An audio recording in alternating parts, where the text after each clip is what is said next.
តើអ្នកដឹងទេថាផ្លែក្រខុបព្រៃផ្ដល់អត្ថប្រយោជន៍អ្វីខ្លះដល់សុខភាព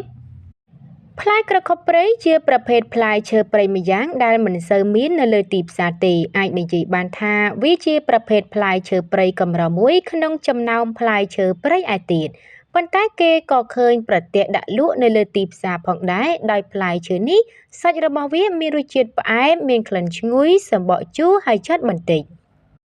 ផ្លែក្រខុបព្រៃមានអត្ថប្រយោជន៍ច្រើនយ៉ាងចំពោះសុខភាពទី1ថែរក្សាសុខភាពភ្នែកដោយសារតែផ្លែក្រខុបព្រៃវាសម្បូរទៅដោយវីតាមីន A ហេតុនេះហើយទើបវាអាចជួយដល់សុខភាពភ្នែករបស់លោកអ្នក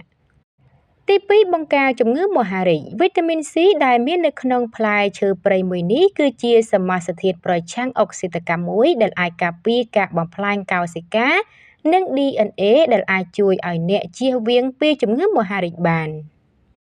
ទី3ថែរក្សាសុខភាពឆ្អឹងសារធាតុរ៉ែដែលមានផ្ទុកជាតិកាល់ស្យូមនៅក្នុងផ្លែក្រខុបព្រៃគឺដើម្បីរក្សាឆ្អឹងរបស់អ្នកឲ្យរឹងមាំក៏ដូចជាដើម្បីទប់ស្កាត់ជំងឺពុកឆ្អឹងផងដែរ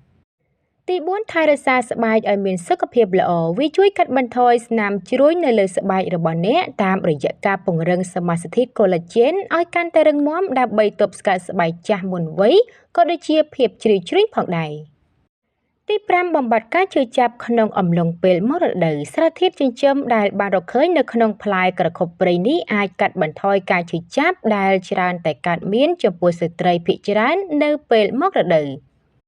6ដោះស្រាយបញ្ហាសត្វល្អិតខាំសត្វល្អិតខាំដូចជាពពួកសត្វមូសជាដើមវាជារឿយៗធ្វើឲ្យអ្នកមានស្នាមក្រហមឬរមាស់នៅលើស្បែកដូច្នេះអ្នកគ្រាន់តែច្របាច់ទឹកផ្លែក្រខុបព្រៃនៅត្រង់កន្លែងដែលមានស្នាមនោះបន្ទាប់មកស្នាមនឹងកាត់បន្ថយ